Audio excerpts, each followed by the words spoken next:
Live from the UK, broadcasting around the world. You're listening to Talking Minaret, discussing matters that affect you, streaming to the world and beyond. Assalamu alaikum, welcome to Talking Minaret. We've got another roundtable discussion with the three Abdullahs, the slaves of Allah. Assalamu alaikum wa rahmatullah. Today's discussion is going to be about Islam and how to prove it. Since the 80s, Muslims have been using scientific miracles to prove the Quran as a speech of Allah. This kind of discourse first appeared in literature such as the Bible, the Quran and Science in 1976 by Dr. Maurice Bussell, or the 1980s video This is the Truth, produced by the Islamic scholar Abdul Majid al-Zidani. Many Muslims who converted to Islam due to scientific miracles narrative have left the religion of Islam due to encountering opposing arguments that early civilizations made similar statements about science in their text. For instance, the sending down of iron that's stated within the Quran that this has been sent down, this can refer to the fact that iron was sent down from space, something which has been scientifically confirmed, as the Quran states, and we sent down iron. However, the ancient Egyptians, 1400 years before Muhammad ﷺ, referred to iron from heaven. The Assyrians and the Babylonians also shared similar concepts. Similarly, the moon being borrowed light. So if we look at the Quran, this is reflected there.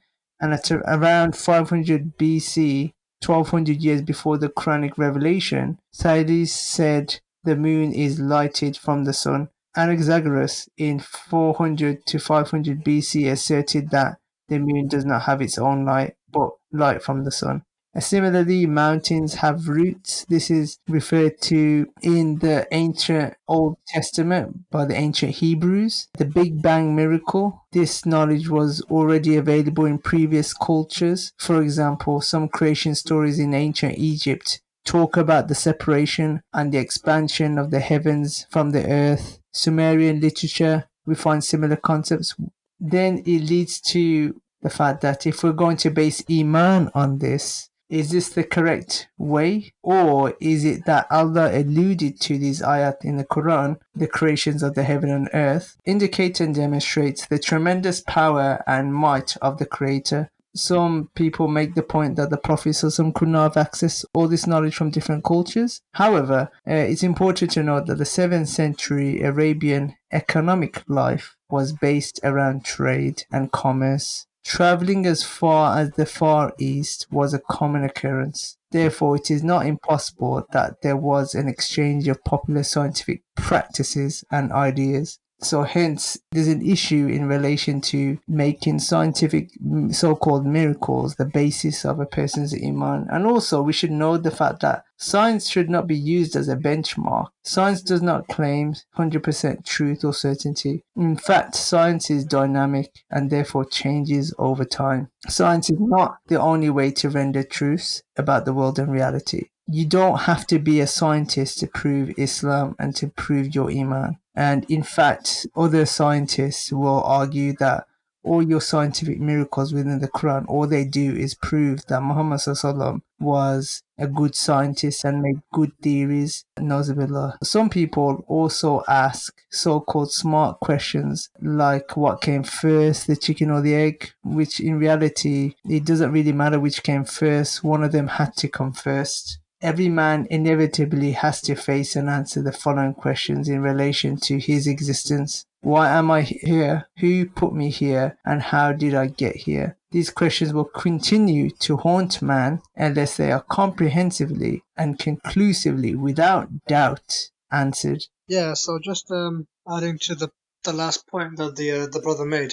So I want the listeners to imagine this scenario. So, say for example you are having a normal day. You've come back from work, you've eaten, you've had a bit of rest, and it's coming towards the end of the day, and you're about to go to sleep. Now, once you fall asleep, the next day, all of a sudden, you wake up. Let's say, for example, suddenly you wake up on a train. Now, upon waking, there's a few things that are straight away going to come to your mind, and those few questions would be things like, who put me here? How did I get here? What am I doing? What are all these people doing? You wouldn't just get up and just follow the crowd or just get on with what everyone else is doing or follow the trend. You would have these questions. Similarly, I feel like it is necessary for man to ask these questions about life. Why are we here? And what's our purpose? Who put us here? How did we get here? And what are we supposed to do? These are questions that humanity has to answer. And back to the whole scientific miracles aspect, even if there are a few scientific revelations in the Quran, it's a logical fallacy to state that because there's one or two or even 10 ayah scientifically compatible, therefore the rest of the book is correct. If you are going to base your iman on science, then how do you prove angels exist or Yawm al-Qiyamah by science? You can't. This does not necessarily mean that we adopt the absurdity, the fact that the Muhammad SAW borrowed scientific knowledge from other civilizations and inserted that knowledge into the Quran. We believe that the Quran is true and accurate 100%. The point here is that claims of miraculousness via verses alluding to natural phenomena do not stand the light of intellectual scrutiny, and a new approach is needed. Yeah, so usual atheists try to divert the topic into can God make something he can't lift? So they try to put the argument into a way that we as humans can't understand. As humans, our minds are very limited and we can't always understand the way Allah, who is, an unlimited being, always works. So we need to put a framework in to have a discussion to confine and limit the discussion to what you can sense to what there is available knowledge about. So the way we do this is going through a series of logical observations that we can make about the world around us. So the first thing I would like to say is that when observing any object or thing within the universe, one can conclude certain facts. So everything physical that is directly sensed by man in the universe is irrefutably limited. Now what this means is that everything that we sense, it's limited in its variables. Now, if you look around you right now, there's plenty of examples that even around you right now. For example, let's say human beings, we're limited in how much oxygen we can carry in our lungs at any one point. We're limited on our age. We only live to a certain amount of time. A rock is limited by its size and its mass. So everything has limitations. Even celestial bodies and things like that, they're limited in terms of their mass. The Earth is a limited celestial body. It doesn't have unlimited variables. Okay, so one can conclude that everything around us is made of limited variables. So once we can come to that conclusion, it must then be understood whether these things are independent or dependent. Now, looking at the capitalist ideology, one can observe how it places great emphasis on the individual and individual self-gratification and so-called independence. Like I mentioned, the Earth is, for example, something that's limited. Even things like the Earth depend on forces to exist. So it's dependent on things like the weak nuclear interaction, the electromagnetic force, the strong nuclear force. So everything that is said to be limited, we can also conclude that it is dependent on something. Yeah, it is also conclusive that if that's something taken away from an object or a thing, that object or thing will inexorably end. By this, like for an example, there was a plant. That plant, after it's lived through its life, it will end. The plant will die eventually, which means that it has a beginning also. When a seed has dispersed from another plant and goes into the soil, another plant's life then begins. That's when it starts. And then to claim that something has an end and doesn't have a beginning would go against the sense reality. A similar concept is cause and effect. The observation of reality leads one to conclude that in life, every effect has a cause. For example, if you're in a house or if you're in a room in a house, and if you hear a noise from another room or from downstairs, you would think, oh, there's a cause for this effect. There is a cause for, say, if you hear a bang, or if something fell on the ground, you would hear that noise. Something falling on that ground is the effect that caused the sound that you heard. If one now observes the reality of the celestial bodies, which we can sense as possessing a beginning, it therefore must be understood that the beginning in itself is an effect. Hence, cause and effect goes hand in hand. Good points there. What about those who said that the universe is infinite? Okay, so with the idea that people think that the universe is infinite, logic dictates that this is actually false. So, following what me and the brother have just said, we have established the fact that everything in the universe is limited. Therefore, the fact that it is limited means that it depends on something, because eventually, because of the fact that it is limited, the thing that it sort of runs on to carry on existing will eventually end. So it's dependent on something to keep it going, basically. Now, if you're dependent on something and that dependency is removed, that thing will naturally come to an end. And like the brother just mentioned, if something does have an end, it's only rational to think that it had a beginning. Now, this is actually how the universe works as well. And there's two main points that sort of prove the universe is not infinite. So number one, the theory that the universe is expanding. The redshift theory. So scientists have now confirmed for a while actually, that the universe is expanding and galaxies are moving away from each other. Now, the mere fact that the universe is expanding means that it has to have boundaries in the first place, as something unlimited cannot expand. Okay? Something unlimited will not even need to expand because it's unlimited. Therefore, we can deduce from this that the universe has to be limited, because only something limited can expand. Also, the second point is that all these celestial bodies that make up the universe are all limited in nature. For example, the Earth, the stars, even the galaxies, any celestial body in the universe is limited in nature.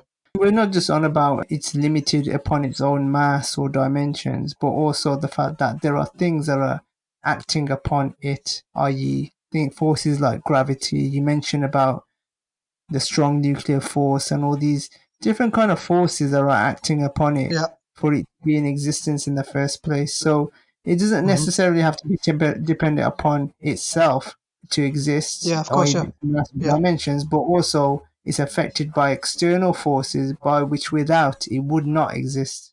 Yeah, definitely, yeah. Yeah, so like I was saying, if the celestial bodies are limited in nature, the universe as a collective is a, you can say in a way, a total of these limited variables. Now, you cannot make something unlimited out of things that are limited. So saying that the universe is infinite is completely irrational. What about those people who say that numbers are unlimited? With numbers is just a measurement of things or objects that already do exist. For example, if a cupboard, you're trying to measure the height of the cupboard. The measurement is the number. It's not the number isn't an actual object. So you would use that number to measure the height of the wardrobe. So it is an abstract concept and it's only used as a quantitative measurement. Have you guys heard of the whole thing about energy being unlimited? Yeah, I have. It's always being converted, so energy is not made or it's not destroyed.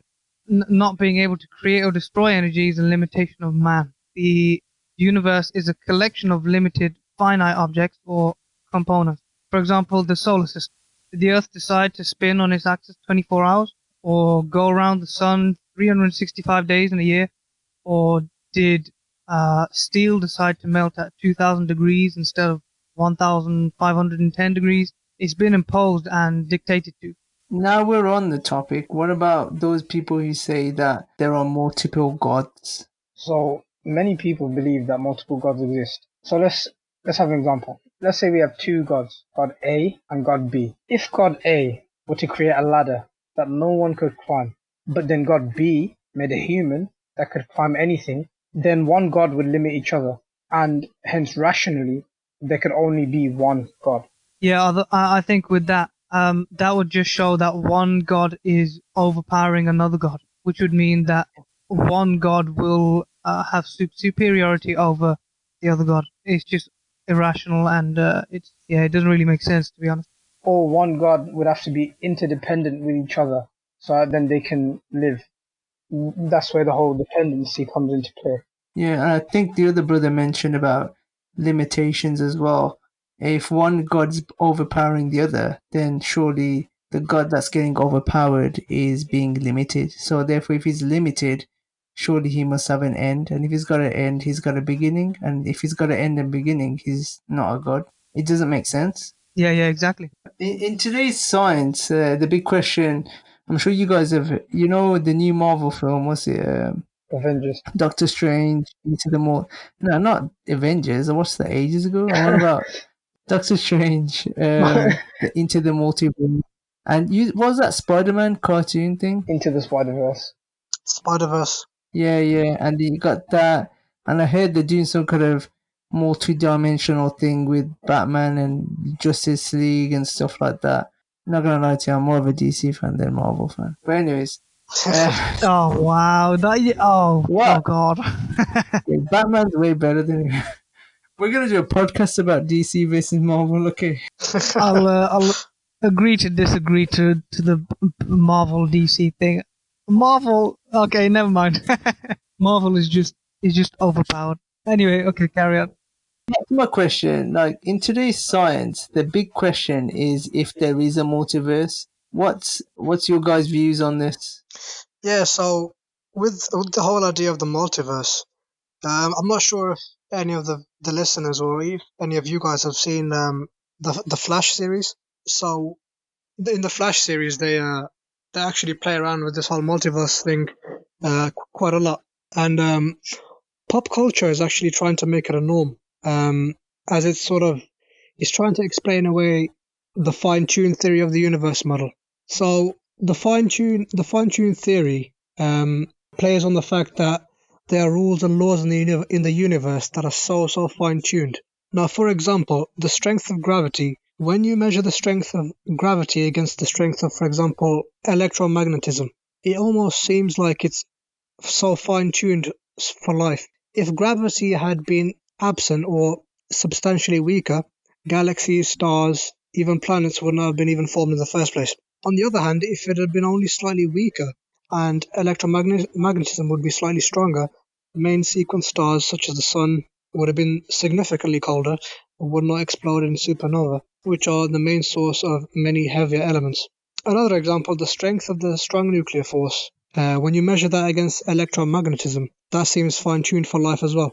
Had it been stronger by more than about 50%, almost all hydrogen would have been burned in the very early universe. Now, these are just a few considerations. There are many more perfect constants within the universe, as the universe is fine-tuned and exactly perfect for life. So what they're trying to do by this whole multiverse sort of trend is they're trying to suggest that there is a multiverse in which things went wrong and we just happen to be in the universe. That's the perfect universe for life. Hence, there is no need for a creator.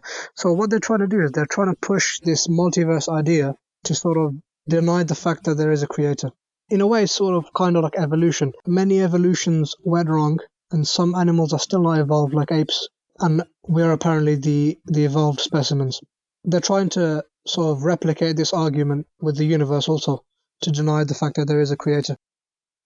So then some people may argue that celestial bodies such as the sun or the moon existed prior to our birth and most likely will exist after our death. So therefore, how can we be sure that they have a beginning and an end when we have never witnessed it? So to resolve this, one must consider the three possibilities of the existence of one of these celestial bodies, such as, for instance, the sun. Firstly, it could be argued that the sun created itself. Another argument could be that the sun was not made or created, but rather is eternal and devoid of a beginning or an end. Or thirdly, that the sun was indeed made or created by another being, another thing, a creator, we call it. There are no possibilities for the sun's existence, i.e., either it made or created itself, it wasn't created, or something else created it. To consider the first possibility, so the sun creating or making itself, such a notion is ludicrous and irrational from its very origin. For example, for something to create or make itself, then the consequence of this is that it already existed prior to its creation. Such a suggestion is preposterous, as it is obvious that prior to the sun's creation, it didn't exist. So how could it have created itself? As for the second possibility, the sun being eternal, devoid of a beginning and an end, again, observing the rational reality that one can sense that the sun, despite being extremely big in terms of mass and shape and dimension, still occupies a certain mass and space. So, as explained earlier, the sun must be limited, which consequently means that it is dependent to something. Irregardless of what the sun is dependent on, it is irrefutable that whatever the thing is that it is dependent on, should it be taken away from the sun, then the result is that the sun will end. By knowing that it has an end, we also must know that it has a beginning, and hence must have either been created or made. This is the reality of the sun and celestial bodies like it within the universe.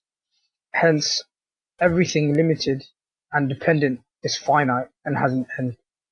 Everything with an end has a beginning, and every beginning is an effect from a cause. So ultimately, there must be something independent, unlimited, without beginning and an end, and without cause and effect. And that's what we call God. So the $1 million question is, if the creator created everything, who created the creator? So if we ponder on this question for a second, then that's like saying, if the baker baked all the bread, then who baked the baker? Well, the baker is not bread, nor does he get baked, but rather the baker is known by the presence of baked bread, and bread itself can't be baked. So at one time, it was not bread, so it requires a baker. Similarly, you can't say who created the creator, because he's the creator and does not share the qualities of being created. Otherwise, we would be discussing the created and not the creator. The only correct, acceptable, and possible solution is that somewhere in this chain, one of the beings does not possess a beginning. The consequence of this is that this being, without a beginning, is not created or made, rather itself is the creator. By not having a beginning, this being would be independent, because it would have been at a point the only existent thing.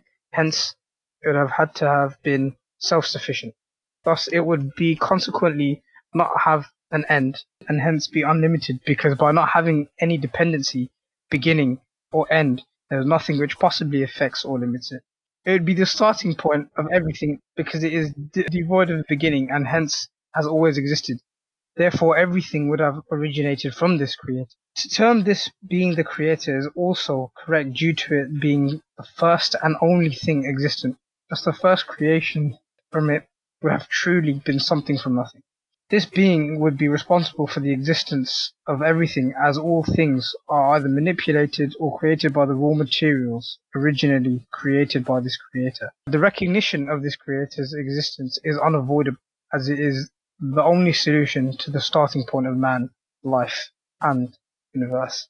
So now that we know that there is a creator, how do we know that the creator is Allah and Islam is the truth? The way we answer this is that throughout history, many men have claimed to be messengers of God or to have had divine communication with the creator. For example, David Koresh, Charles Manson, Joan of Arc, Elijah Poole, Mirza Ghulam Ahmed more recently. If one looks at the example of Musa Islam, the miracle as reported in the Quran bestowed upon him, which incorporated a challenge and hence was proof of his messengership. It is well documented that the people of the era of Musa Islam were well versed in magic and sorcery. The influence attained within society by being able to perform sorcery was of such a magnitude that the pharaoh himself would employ the greatest magicians as close advisors. The miracle bestowed upon Musa Islam, as mentioned in the Quran, stipulates that Allah subhanahu wa ta'ala changed Musa's staff to a snake in the presence of Pharaoh. This was not only a miracle but a challenge to Pharaoh and all the sorcerers to produce something of its like and to concede that Musa Islam was indeed a messenger of Allah. In the example of Isa Islam, It's well documented that within the Society of East Islam, that people were well versed in science and medicines. The hierarchy of society was based on rabbis who gained and manipulated their power via the success of their faith healing and miracle medicinal cures. And we still see some of that today, actually, with some of these priests. I'm sure you've seen some YouTube videos of, African priests or priests in America drinking poison or supposedly curing cancer, whatever it might be. Some of the miracles bestowed as reported in the Quran to Isa Islam were genuine, and he was able, via Allah's permission, to heal the lepers, allow the blind to see, and cure the terminally ill. During the time of Muhammad Sallallahu, however, the poetry had such an impact that expressive poetic forms of satire, elegy were mastered by the Bedouin poets in order to influence and manipulate society towards their personal whims and desires. Which leads us to the next topic of why the Quran is a literary miracle and how this proves Islam to be the true deen on earth and the last and final message. And Muhammad Sallallahu as the final messenger. It does not conform to any form of literary style present in Arabic language. The Quran doesn't conform to prose, saj, or poetry. We'll go into what each and every one of these different things, but it doesn't conform to any of those styles of Arabic language. Arabic poetry has 16 meters or bihar, but Quran does not conform to any of these styles of poetry. Quran is at the pinnacle of literary style. Its style is such that no one has been able to imitate it for the last 1453 years. Christian missionaries who call the challenge irrelevant and utterly subjective criterion are pretty much unaware of how the Arabic poetry and prose compares with the Quran. The challenge of the Quran is to produce Arabic, a chapter that does not fall into one of the 16 styles of poetry, 16 al-bihar, that is not rhyming prose either, or nor is it the speech like those of the speech of soothsayers and not normal speech. It should contain at least a comprehensive meaning and rhetoric. No one has been able to do this ever since the Quran was revealed. This is what impressed the poets and scholars in historical Arabia at the time of Muhammad Sallallahu, because they couldn't live up to the challenge that Allah set down in the Quran to replicate one chapter like it. So now, in all of Arabic, there are 3 written forms. These are rhymes, prose, and Quran. The reason why I say Quran at the end, because Quran is a completely different literary form. And also, we should also know that the Quran, it chooses words in which there's no weakness of expression, can be found in any single ayah. No one can improve upon any ayah of the Quran. In fact, the choice of words is the best possible expressive desired meaning, fasaha, with the minimum possible usage of words, balagha. It effortlessly changes between the first, second, and third person speech according to the requirement while maintaining all the aspects of the literary style. The challenge, as I mentioned previously, but the ayah is in Surah Baqarah, verse 23, where Allah says, "And if you are all in doubt about what I have revealed to my servant, bring a single chapter like it and call your witnesses besides Allah if you are truthful." He also says in Surah Al-Isra, verse 88, "If the mankind and the jinn were together to produce the like of the Quran, they could not produce the like thereof, even if they helped one another." So let's take the first chapter of the Quran, Surah Fatiha. This chapter consists of just 25 words. The first half of the chapter is praise of Allah, and the second half is supplication to Him. The literary style of Arabics used in the chapter and throughout the Quran cannot be categorized, as the brother said, such as prose, saj, or any other 16 meters of Arabic poetry, nor does it conform to the other rules of Arabic poetry. The Quran has its unique style, which was not present in Arabic language before it, and which has not been imitated after it. So let's try and imitate Surah Fatiha. To try and imitate it, you must know what it means. So I'll recite it. Bismillahirrahmanirrahim. Alhamdulillahi Rabbil Alameen. Ar-Rahmanir Rahim. Maliki Yawmiddin. Iyyaka na'budu wa iyyaka nasta'in. اهدنا الصراط المستقيم صراط الذين أنعمت عليهم غير المغضوب عليهم ولا الضالين. Amen. In the name of Allah, the most gracious, most merciful. All praise is due to Allah, the Lord of the worlds, the most compassionate, the most merciful, and master of the day of judgment. You alone we worship, and you alone we ask for help. Guide us to the straight path, the path of those you have blessed, not of those who have incurred your wrath, nor of those who have gone astray. So the challenge is that one has to produce a chapter comprising of 25 or less words, half of which should be praise of Allah, and second half should be a supplication to Allah. Secondly, Arabic literary style of prose, saj or poetry cannot be used, but the style should be like that used in Surah Fatiha. And third, the choice of words should be such that the exact intended meaning should be conveyed in minimum possible words. Fourth, the rhythm and rhyme of the sentences should be such that it should be easy on the tongue to recite and sounds pleasing to the listener. In Al-Fatiha, rhyming has been achieved by using 2 Arabic letters only, i.e. Nun and Min. So the challenge also includes achieving rhyming using any 2 letters of Arabic. And lastly, Surah Fatiha starts with third person speech, then it changes to first person, and then to second person. And any attempt should also have all the 3 forms. There's a common misconception that the Quran is poetry. The Quran is not poetry. Allah says in the Quran, and we have not taught him, Prophet Muhammad ﷺ, poetry, nor is it befitting for him. This Quran is nothing but a reminder and a recital, clear to warn whoever is alive, and that the word may be fulfilled against the disbelievers. This was said in Surah Yasin, ayah number 69 to 70. However, just to explain what is the difference between the Quran and poetry, here's an example. One of the mu'allaqat of Amr bi Kulthum, a well-known classical Arab poet, of which the 7 mu'allaqat are considered the best of Arabic poems. This poem is according to Bahr Wafi and the meter of Arabic poetry. Now compare this with Surah Ikhlas. This surah is not according to any of the 16 meters, the Bahur of Arabic poetry. You cannot identify any structure of it, of poem in it. Although it has got rhyme, but still it cannot be called poetry. It is extremely eloquent and has the highest form of rhetoric, but it cannot be called a poem. The next point I want to make is the Quran is not Saj. Now, for those listeners who don't know what Saj means, Saj is basically a monotonous rhythmic speech. It is called Saj because it resembles the coo of a dove.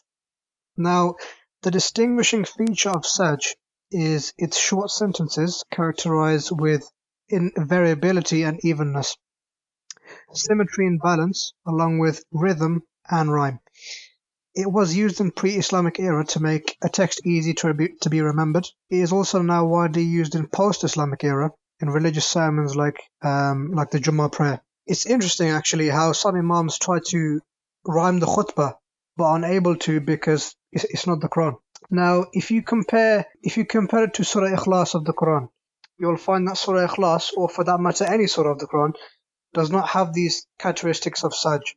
All the 4 ayat of Surah Ikhlas have different lengths, thereby breaking away from the monotonous nature that is Saj. In addition, the symmetry and rhythm in Saj is not found in Surah Ikhlas. However, Surah Ikhlas has got its own style with rhythm and rhetoric, varying from prose, poetry, and Saj all at the same time. It is interesting to know that all the pre-Islam and post-Islamic poetry collected by Louis Chaco falls in the above 16 meters, or al-Bihar. Also, the Quran itself. I know you talked about how the Quran isn't rhymed prose or the 16 styles of poetry, but also the Quran itself is a sea of rhetorical devices such as analogy, alliteration, antiphorus, antithesis, etc. I could go on. It has a whole host of phonetical features such as assimilation and nasalization. The famous Arabist from University of Oxford, Hamilton Gibb, about the start of the Quran, in his words, he said, the Meccans still demanded of him a miracle, Muhammad Sallallahu, and with remarkable boldness and self-confidence, Muhammad Sallallahu appealed as a supreme confirmation of his message to the Quran itself. Like all Arabs, they were the connoisseurs of language and rhetoric. Well, then if the Quran were his own composition, other men could rival it. Let them produce 10 verses like it. If they could not, and it was obvious that they could not, then let them accept the Quran as an outstanding evident miracle. Just to add, Muhammad revealed the ayah from Allah subhanahu wa ta'ala about 10 chapters like it, but later on Allah went one step further and he said just to replicate one chapter like it instead of the 10, making it easier for people to replicate it, but they couldn't still do that. There's millions of non-Muslim Arab speaking Christians, Jews, whatever, Maronite Christians, Coptic Christians, and millions of them, and they still can't complete the challenge. So those people who think that Muslims have the ownership over the Arabic language and nobody else, that's completely false. Yeah, lots of people also have a misconception, or not even a misconception, a sort of belief, the non-Muslim, this is that the Quran, what if the Quran isn't from God? What if it's from, say, the Prophet Muhammad sallallahu alaihi wasallam? What if he wrote it? If he wrote it, and if you compare the hadith, all the hadith from Sahih Muslim, Sahih al-Bukhari, if you compare the hadith to the Quranic language, they're completely different. And you're saying that the Prophet Muhammad sallallahu alaihi wasallam pulled off speaking two different styles of language for 23 years without mistakes. It will be hard for normal speaking people like us. We are two different people and be coherent in both forms. From a psycholinguistic angle, none of the language of the Quran is affected by what the Prophet Muhammad sallallahu alaihi wasallam was going through. For example, like torture or war or any sort of hardship. People say that like the brush strokes of a painter can be analyzed to indicate emotions. Like you could see the emotions from the painter in the actual painting. Throughout the whole of the Quran, the 23 years that was being revealed, there was no show of emotion or change in language or those kind of events that were taking place in the Prophet Muhammad sallallahu alaihi wasallam's life.